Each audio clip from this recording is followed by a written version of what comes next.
Hello! I went to the thrift store today and found nothing.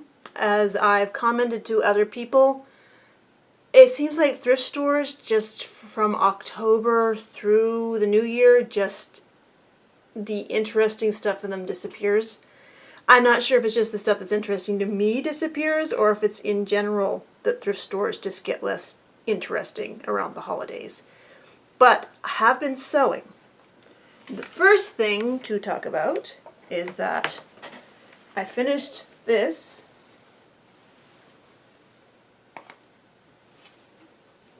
I'm not sure what the rest of my costume is going to be. So maybe some stripy tights, and I need to make a big floofy skirt to go under it because this kind of coat has a lot of room for a floofy skirt. And I'm toying with the idea of somehow making a big pumpkin head to wear, like a jack-o'-lantern type thing.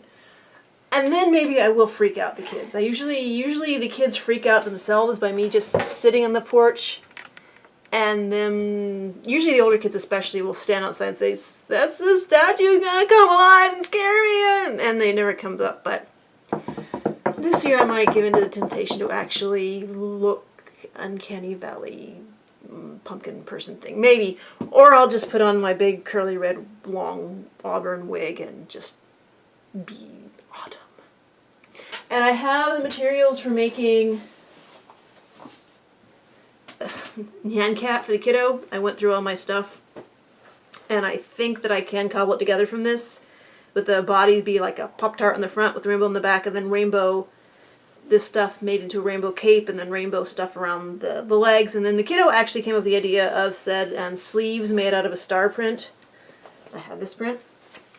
So, and we further came up with the idea that it will be made in such a way that probably covered in cloth covering cardboard, but when the holiday's over, since he does not like to wear costumes again, we think we'll be able to take the cardboard out and turn the whole Pop-Tart part into a pillow. So, once I finished my costume coat, it's like something went snap, let's sew doll clothes! And if you follow my social media, you've seen I've posted a few pictures, and I'll just go over those things here. Actually, the first thing I sewed, this is using cloth that Susan sent, thank you, and some of the binding, I'm blanking on what this stuff's called, seam binding, not seam binding, edging stuff that Susan sent, and some lace that Phantasm's Creation gave me in one of our dolly days over here. Anyway, I made this for 60 centimeter size dolls. It was supposed to be a simple skirt. I started thinking I would just make a skirt out of just this cloth, nothing else, just super plain skirt, and I thought, well, there's some kind of pinks in here. What if I used this pink lace? Wouldn't that be fun to edge it? And I did that, and I thought, well, we have this pink seam binding. What if I did that too? And it just grew and grew and grew, and ended up being this. And I'm fairly happy with it. And then I also made this for 60 centimeter dolls. This is also Susan cloth. Just a very simple shirt, and this is really just about all of this cloth that I had, so I made it work using contrast. Actually, I used that for the waistband too on the skirt, this just khaki. And I also made more Susan cloth. This for my Barbie size dolls, obviously. I think I'm going to make a shirt to go with it, or that's why nobody's wearing it yet. But as I was working with it, I realized this print, I initially looked at it, hold on, there's a hair on it. I initially looked at it and thought, oh, this is kind of a sort of the kind of flowers you see on like neckties and stuff. But then the more I looked at it, the more I thought, you know what? That looks like a plastic snap. I don't mean that in a bad way, but that's what actually inspired me to put a plastic snap on this. I almost never use plastic snaps. It was just, to me, that was amusing. So that's for Barbies. And I sewed this dress, which obviously I thought would be just right for Iris.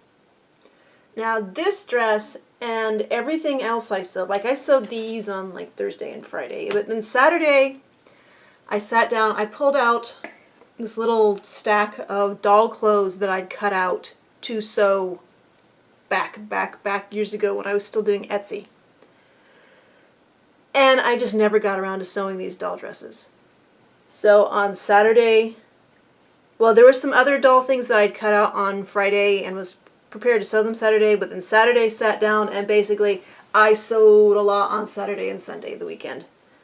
Stuff that I'd had left over from the old attempts to sew for Etsy. And these, I'm not going to show you this stuff in detail because this is almost all thanks sewing, because I'm way behind on sewing things to thank people for sending stuff.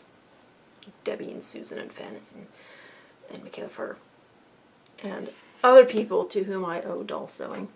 So that was good to get this big chunk of thanks sewing out of the way. I still have more to do. And one of the things I did sew is this, which this is using about 4 years ago. I went to a thrift store and there was this stack of ready cut cloth, and I had fun for quite a while making the sort of challenges of mixing and matching. And this is like a quarter of what the stack was originally. Mixing and matching the prints and working within the limit of, I only have a 4-inch square of each print to make doll dresses. And I sold some on Etsy and I kept some for myself, and some that didn't sell on Etsy I kept for myself, and I'm sure I've probably given them to other people too. But I had actually misplaced this stack of cloth for a while, and I hadn't thought about it until recently. I thought, wait a minute, where's that stack of cloth? And I found it was in the back of one of my doll cloth drawers. And this skirt was not what I originally was going to put on this shirt, this top. What I was originally going to put with that top turned out to be just too bulky for Barbie scale. And also, I really liked it. I wanted to keep it for myself. And that's this skirt. I really like the way these prints blend together. So the waistband is more Susan cloth, thank you. And I actually will make something completely out of that print eventually. But it matched well enough, I thought, to turn into the waistband for this. So this skirt has a lot of volume and body on its own, but I went ahead and threw together a quick little petticoat with some of the heavier lace that, again, Susan sent, thank you. And so I will say, when I was taking pictures of her wearing this, I had her standing on top of the half wall. Well, our yard is weird. We're in Middle Tennessee, so everything is hills. And our yard kind of gently slopes down. It's enough of a slope that our house appears one story from the front, and it's 2-story at the walkout basement from the back and from the side. So, and from the side where the garage is, there's sort of a steep drop off, and there's a retaining wall.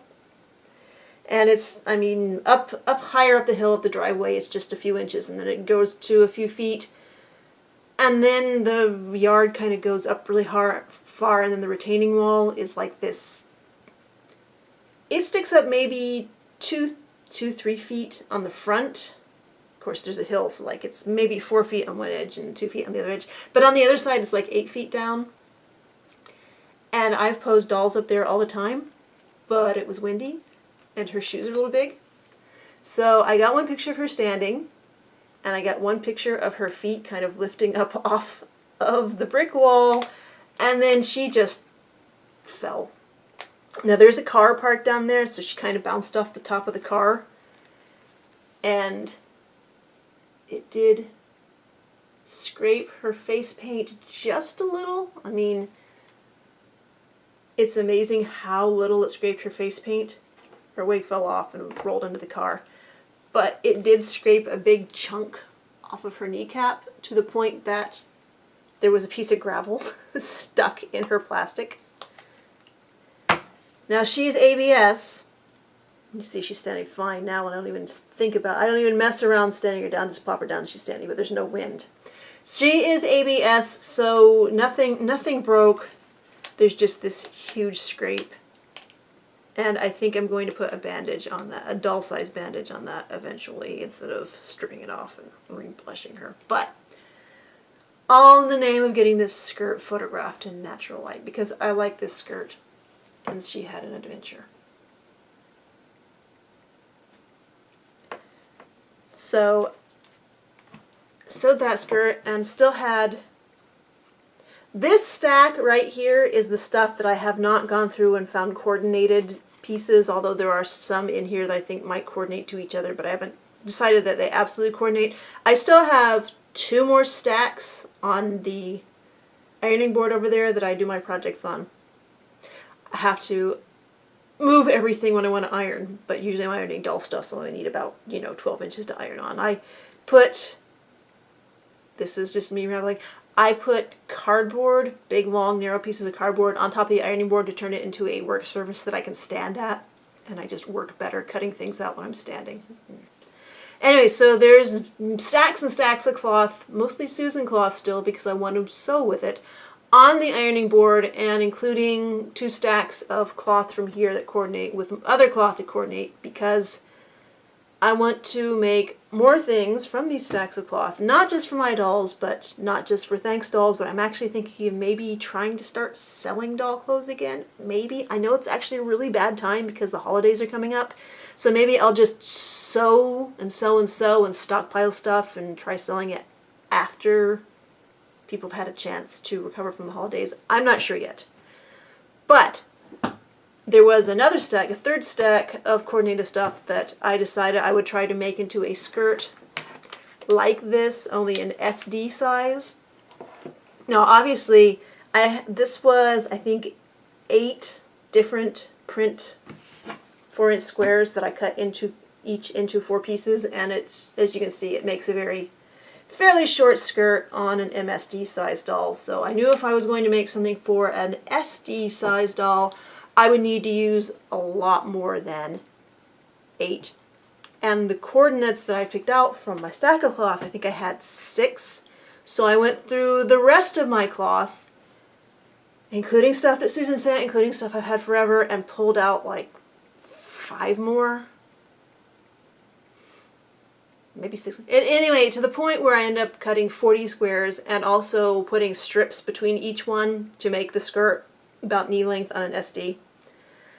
And I decided I didn't want to just do an elastic waistband like this because it can look a little bulky, a little awkward. There goes her shoe. So at first I thought I would just do a regular waistband and I would try to do an invisible zipper, which I don't have much experience with invisible zippers and I don't have an invisible zipper foot, but I've read instructions for how to apply an invisible zipper with a regular zipper foot. So I was confident enough to try that, and if you know me, you know my confidence often leads me over cliffs, but I figured I got the zipper in fine. But then I decided I didn't want to do just a waistband, I wanted to do like a underbust integrated corset type thing, and this is where we ended up with. Now, I don't know how obvious it is on camera, but this side and this, there is like zip tie boning in here. So it stands up pretty well. But this side is like 2 millimeters too tall. So I have to figure out a non-infuriating way to open up. I mean, it's fully lined, of course, and top stitched everywhere. So I need to figure out how to get into there and take some length off of that bit of zip tie boning and then sew it back up so that I don't have... I'm pretty much probably going to have to pick out all of this, all of the top stitching on the bottom here, and then I'll be able to back tack on the ends. But I'm going to have to pick out that and pick out the stitching and pick out just a whole, every little bit of stitching to get in there to shorten this bit of boning a little bit. But I think it will be worth it. Here is the back, which... setting these led to people coming in and saying, "Why are you hammering?" Doll clothes, I'm making doll clothes. Don't you expect me to hammer stuff when I'm making doll clothes? And some beads in the bottom to give it weight. And so I think I can fix this. I think I can make this work and not be weirdly asymmetrical in the front. And I don't know, is this the kind of thing that people would be interested in having? I don't know if it would be for sale or for trade or for what. But I don't know if this is the kind of style that anybody likes but me. And that is all I have to talk about this week. I'm probably going to spend some more time this week sewing more dog clothes, especially the big stack of Thanks clothes that I have to work on, because I'm way behind on that. And then I have to get back to sewing Halloween clothes because it is mid-October and it's getting to be that time. And I'm so stubborn that I like to make it all myself. And I'm rambling, and thank you for watching. Bye.